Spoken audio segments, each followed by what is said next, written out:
Yo, what's up? It's your man Johnny Main.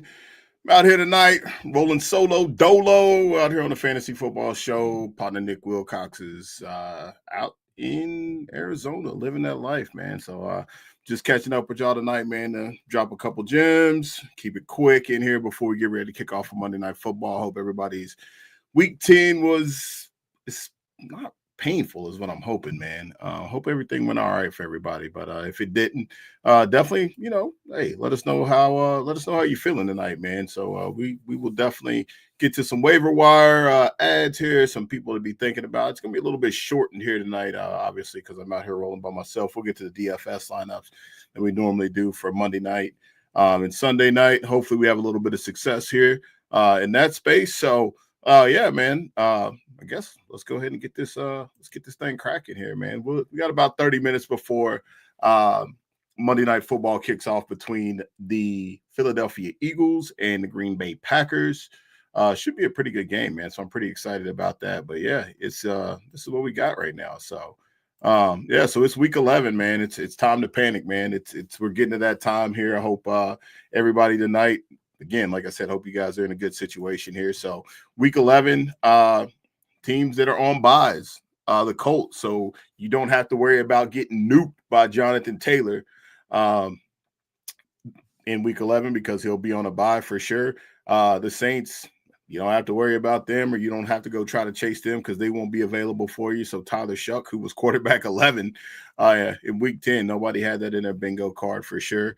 So yeah, you don't have to worry about those guys. So those are two teams we got on bye this week. So we got that, and then we'll get right into it, man. Like for sure. So so quarterbacks here, we got Aaron Rodgers this week. Is somebody I'm looking at coming off of a real stinker on Sunday night football, man. Like the Steelers, they work my nerves, they stress me, it's bad. Didn't go good for them last night, but you know what you do when you have a bad game in the NFL. There's two teams that you look for: the Dallas Cowboys and the Cincinnati Bengals. And the Pittsburgh Steelers have the Cincinnati Bengals this upcoming week. So that should say enough right there for anybody for sure. So I look for Aaron Rodgers to get back on track against the Cincinnati Bengals. They obviously need a big win here in respect for the AFC North and just a playoff picture. But after the stinker that he put up last night, I'm pretty confident in Aaron Rodgers being able to bounce back in a pretty solid spot against the Cincinnati Bengals, who everybody in the NFL has done a good job against. And I mean, the Steelers did lose to them, so I will say that. So I take that with a grain of salt. But again, a really good matchup for Aaron Rodgers moving into next week if you don't have Daniel Jones or something of that nature. So moving forward, next quarterback, Jacoby Brissett. Jacoby Brissett is next up. Didn't really have a good one against the Arizona Cardinals this week. Against the Seattle Seahawks. They got out 35-7, like super mad early. And so it was a lot of garbage time stuff. I think he got pulled like in the fourth quarter. Yeah, I mean, Jacoby, for as much as I'm not like a huge fan of his, I've said it before, the Dallas Cowboys, they pretty much make everything right for anybody in the NFL. The Cardinals didn't really have that good of a game. But even for them not having a really good game, for sure, he finished yesterday as QB 13, which actually was his worst performance so far this season as a starter for the Arizona Cardinals. So I think there's a lot to be said about that. And then next week, he gets the Los Angeles Rams. And I think that's a really good place for him to be able to go back and forth with, if you will, in a game environment that the Rams are going to put up points. They're fifth in the NFL when it comes to points at this juncture of the NFL. Like I said it before, man, they low-key been like underrated and one of the more disrespected teams in the NFL when we talk about, teams that have won games and that, could make an argument to be playing in the big game. So again, I think this is a good spot for Brissett just to be able to go back and forth in an environment that's going to put up points. So if you haven't picked him up at this point, or you need somebody at quarterback, you can absolutely look at Jacoby Brissett. Kyler Murray, he's going to be on the shelf for a little bit. So I think that's a nice play you can get to for sure. Next up is Tua. Tua is not, he's another guy of mine that, like, I shouldn't say of mine, but he's another guy that I don't necessarily love per se, like overall, but obviously big win for him this week against the Buffalo Bills, at home. And they get the Commanders. And I think this is a really interesting spot for Tua. It's an interesting spot for a lot of reasons. One, Washington ranks 29th in passing yards. So I think obviously Tua can do some damage. I think Jalen Waddle is obviously coming along as long as he can stay on the field. Darren Waller should be getting ready to get back sometime soon here coming up. I think maybe it's week 13 or so. But yeah, I think this is a good environment for him as well. As far as Tua goes, if you're looking for QB options, right, streaming options, Tua is one of your guys in that space coming off that big win. So I don't hate that. I don't hate that at all as far as Tua goes, playing him next week. And then next up is JJ McCarthy. Again, another situation for didn't go good against the Baltimore Ravens this week. Like, I thought it might have been a spot where maybe we could have got a little back and forth. Didn't really shake out that way. And they were up. I mean, they were up. They had a chance to win this game for sure, and it didn't happen. And even with the lack of what JJ is giving you in the passing game over the last couple weeks, the Lions, he was QB 14. And he only had 143 yards, 2 touchdowns, but he did also have the rushing touchdown. So he was giving you a little bit in the rushing game for sure, which I think like we all expected that. And against the Ravens last week, 248 yards, 1 touchdown, 2 interceptions, and then 48 yards on the ground. That was good enough for QB 15. So again, like, it's not sexy. It's not anything that like we want to get super excited about. But he's in a game environment this week going against the Bears. And going against the Bears, low key, man, the Bears, anytime they've had, for a lot of their games, there's been shootouts. There's definitely points been put on the board for sure. And if there haven't been points put on the board, the defense has been in a situation that, they've given up a couple points here and there. So I don't hate him this week in a game environment that definitely should be some points that should be scored for sure. The Bears are 25th in the league in passing defense. So might be a nice little sneaky spot. You're talking DFS. I know that's pretty much always what's on my mind is DFS. So I don't hate JJ this week at all. Definitely don't. Next guy on my list is Michael Penix. Man, like, those guys, man, they've lost a lot of close games this year. Like, they really have. And when you like kind of strip it down and look at Michael Penix's stats, or just like, his stats, like overall, like, they're not terrible. 9 passing touchdowns, 3 interceptions. He's almost at 2,000 yards for the season, but just from a fantasy side of things, man, it just hasn't really popped for him. He had the 49ers QB 17, the Pats was QB 11, and then obviously they let one slip through their hands. They couldn't stop Jonathan Taylor in the running back of who is the best running back in football, and it looks like that's Jonathan Taylor, no doubt. But I like him this week, purely from a revenge spot as he's going against the Carolina Panthers. If you think back, the Carolina Panthers absolutely thumped the Atlanta Falcons 30-0, I believe is what it was the last time they played. So this is purely just a revenge game for me. I think the narrative there is for this Falcons team to get back on track in some respect or some capacity. So I don't hate that for him. And then the last guy on this list is Marcus Mariota. And Marcus Mariota, we all know he's obviously got big shoes to fill, trying to fill in for Jaden Daniels in the Washington Commanders team, which it seems like everything is completely going sideways with that group. I mean, I guess that would happen when you lose an MVP caliber player like Jaden Daniels, and then Terry McLaurin's barely been on the field, if at all, this season. But he's got the Miami Dolphins, who, you rewind, I should say, a few months ago, and the Miami Dolphins were one of those teams that we were always chasing earlier on in the season to go against, as far as from a defensive perspective. But they've tightened up, obviously, here over the last few weeks. But Mariota gets them. I don't hate this spot for him. I think we all know he brings a little bit in the rushing game, but he hasn't hit over 40 yards in any of the games. He's hit 40 yards one time, I should say, in the rushing side of things. But overall, Not very good. And like he was QB 11 last week, right? But like it was a lot of junk, man. There's a lot of garbage time, stuff for him last week. So if I had to prioritize these guys as far as like what I would be looking for or who I would want to start, or if you're watching and you want to drop in who you would prioritize coming on the streamer here at the bottom, please let me know, man, for sure. Cause I definitely want to hear you guys' thoughts, especially tonight since I'm rolling solo and I'm just out here talking to myself. Definitely would appreciate and love the engagement for those of you that are tuned in. But I think, like I said, Aaron Rodgers, I just think this is just a really good spot for him. Coming off a bounce back situation with the Chargers, I think.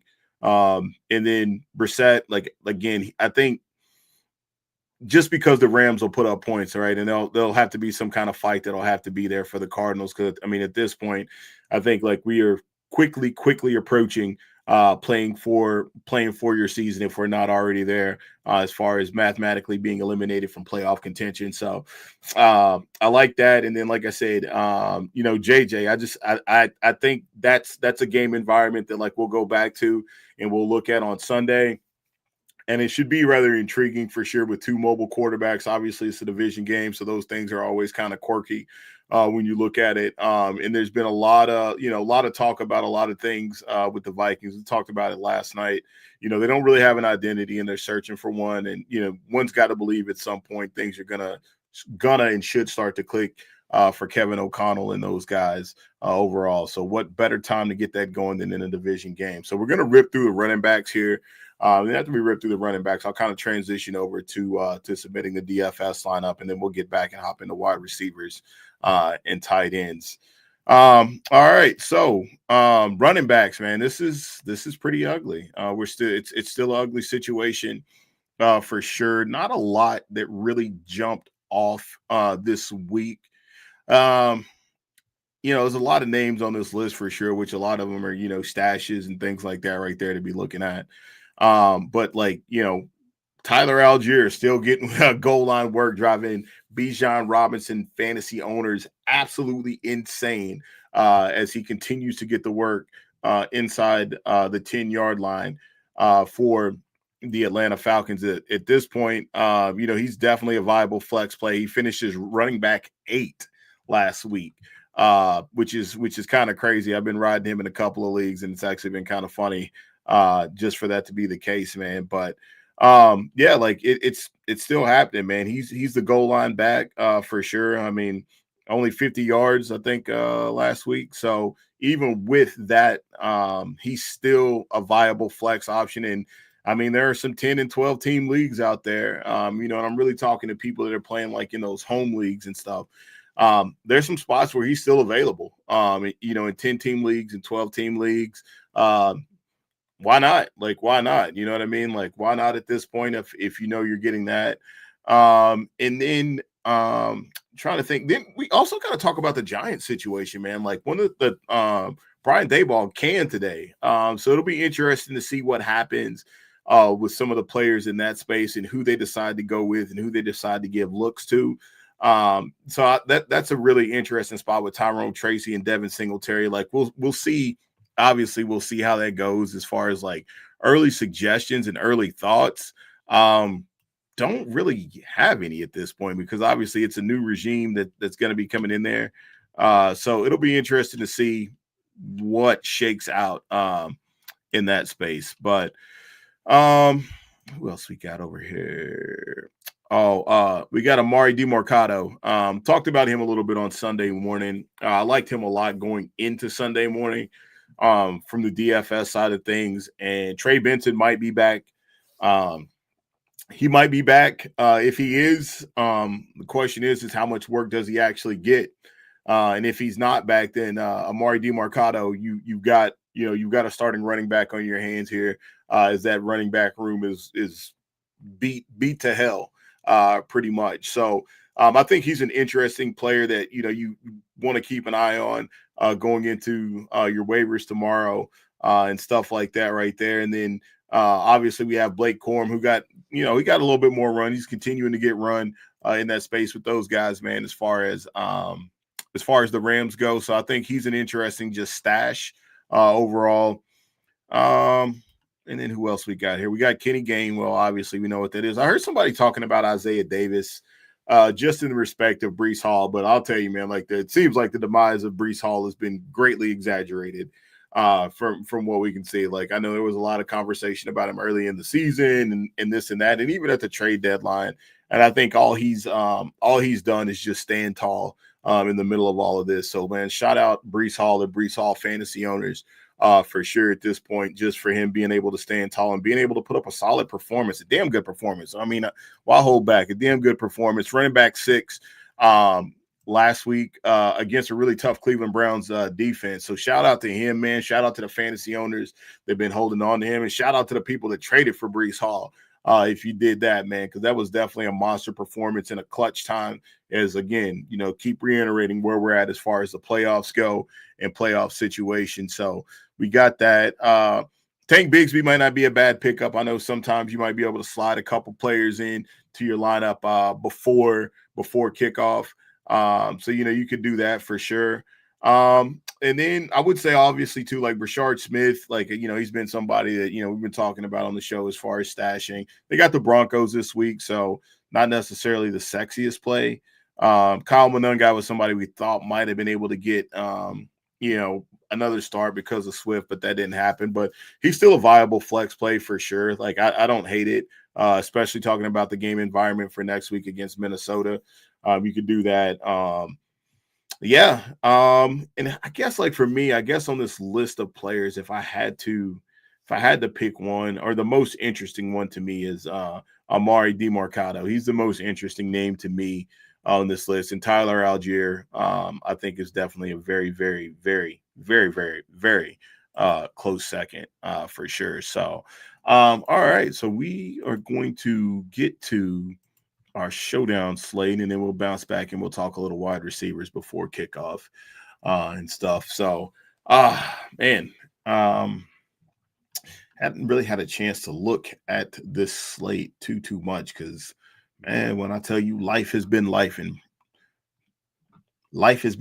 out here. So, all right. I know when the Eagles, last time I had looked, they were an underdog, and I think a lot of times on these showdown slates when teams are underdogs, that's a good place to go. And I'm trying to think about where would I go just to think about this. And my initial gut says AJ Brown tonight for a couple of reasons, because he's back from injury and working him into the equation. So I'm thinking that, and I'm also thinking obviously Jalen Hurts is kind of hard to go against that man for sure. Devontae Smith's been playing good football though too, man. He's been playing really good football so far this season. So I think that's another problem I have. So I'm looking at receivers. What I'm thinking about going receiver. These are the struggles. On these single entries. But I definitely feel the wide receivers because I'm pretty positive, man. Green Bay's been getting beat up pretty good by wide receivers here as of late. So, all right, I'm gonna do it. I'm gonna go Devontae Smith is where I'm gonna go, and then I'm gonna go Jalen Hurts because you got to have that. Then I'm gonna go look to see where else we can get a little bit, not different, but let's see. No Matthew Golden tonight, so that's I'm gonna go Christian Watson because I think like he's definitely gonna play a role in this game for sure. I'll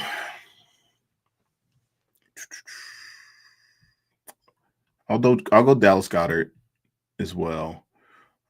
So I've got like pass catchers kind of locked up, and then I'll go Elijah Wilson as well. I think that's a good pick right there because I think they've shown that like they're going to play him quite a bit. And then I can't get to Jordan Love. So I'll just run it back and I'll go with another pass catcher for uh, the Packers. So we'll go Devontae Smith at the captain spot, Jalen Hurts, Christian Watson, Dallas Goedert, Wilson, and Romeo Dobbs is what we'll go with tonight. So send one out, pour one out for your boy tonight, and hopefully something good happens. All right. Appreciate that, guys. All right. So, all right, let's get back to it. All right. Wide receivers. What a crazy week for wide receivers, man. We talked about Mac Hollins earlier in the day yesterday, and we were kind of joking about it, and it ended up being a Mac Hollins day. They are on Thursday Night Football, I believe, against the Jets this Thursday, so we don't know about Keyshawn Boutte if he's going to be playing or not. If he is, then obviously I think you kind of have to take a different approach with Mac Hollins and Demario Douglas, who Pop, you never know what you're getting with him. So that's always kind of a gamble in that space. Tez Johnson, though, man, for the Buccaneers, yo, like this. I don't want to say like he's been blowing up or anything like crazy like that, but he's definitely been a viable piece here recently for Tampa Bay as they're still waiting for, a hope and a wish and a prayer for Mike Evans. And then, still Chris Godwin, still waiting on him. Jalen McMillan, still kind of waiting on him. But like 3 out of the last 4 weeks for Tez Johnson, he's at least been a wide receiver 3. 49ers, when they played them, wide receiver 26. So he's in that wide receiver 3 range, low end wide receiver 2. The Lions, wide receiver 17 when they played them. The Saints, he didn't really do a lot. And then last week against the Pats, obviously wide receiver 10. And the one thing that like has actually been trending really good, like in his direction, is playing time.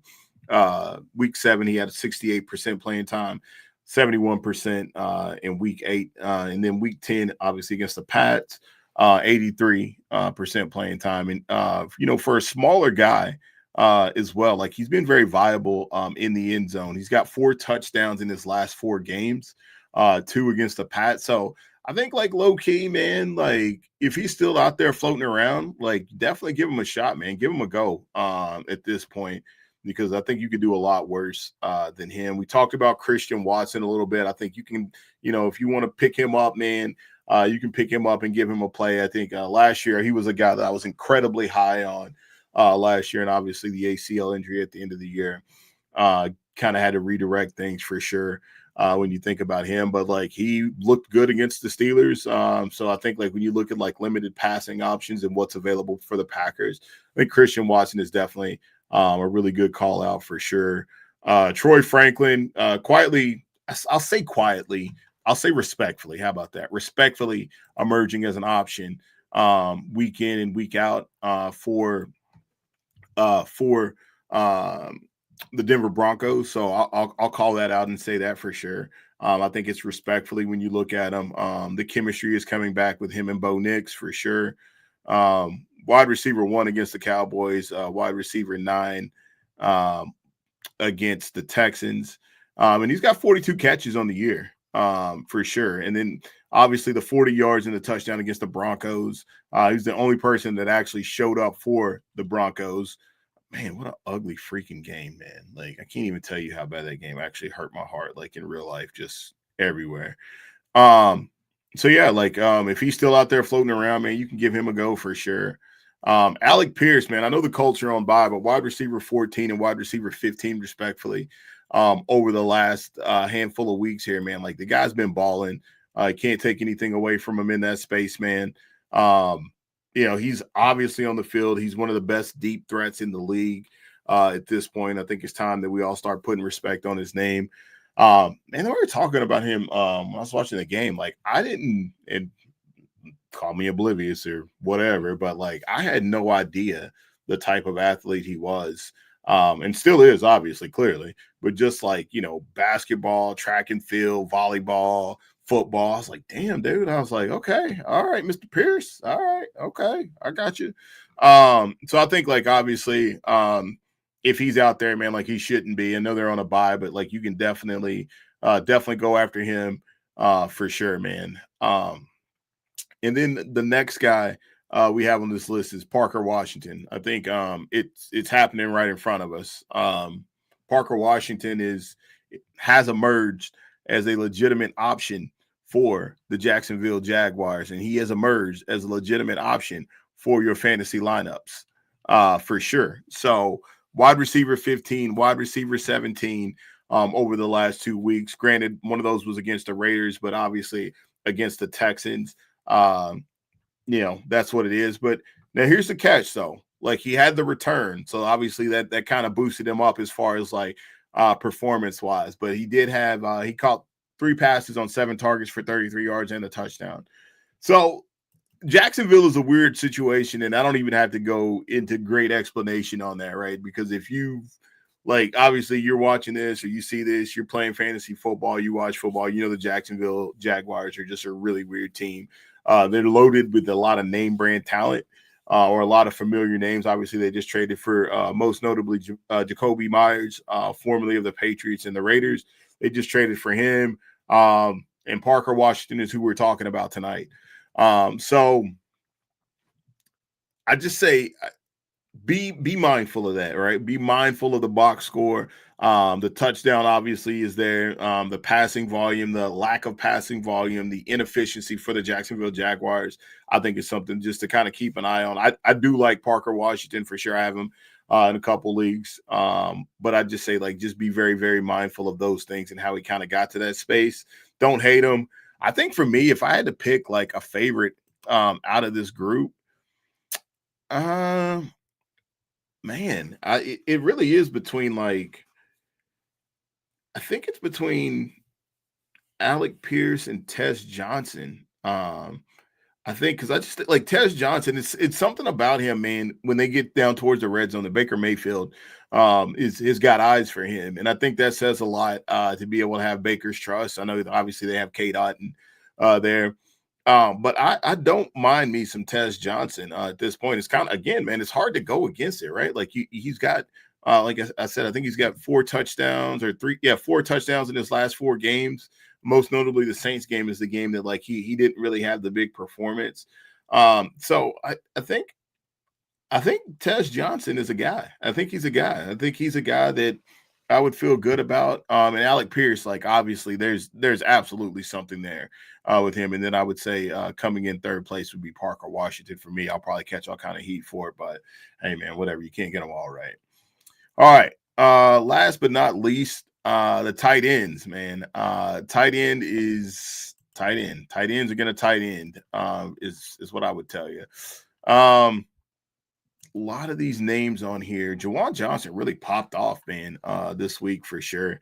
So shout out to him, man, and shout out to anybody that had him this week. So him and Theo Johnson, it'll be interesting to see what happens with him in that space now. Obviously, with the coaching change, talked about Colston Loveland and Kate Otten. So a lot of familiar names here in that space as far as tight ends go. Juwan Johnson is really the most notable one that really popped off. K-Dot and Theo Johnson, right? They were all in the top 7 this week as far as performance-wise.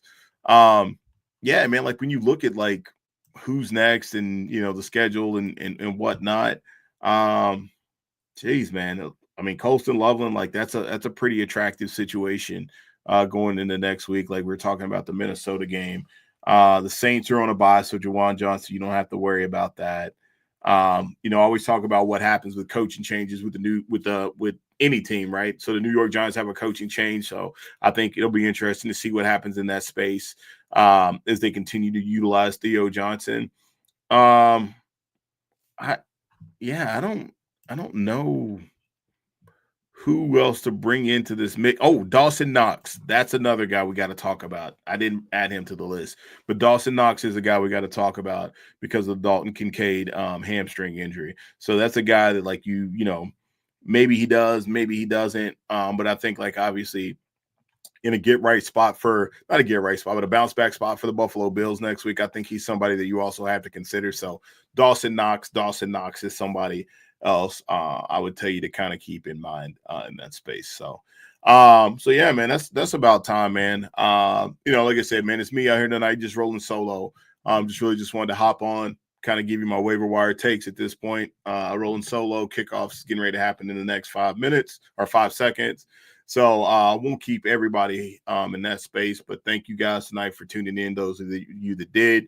Obviously, you can catch us on Sunday morning at 10:30 a.m. as we got your picks, we got your props, we got your DFS plays, and much, much more. Then you can catch us again Sunday night for our recap show as well.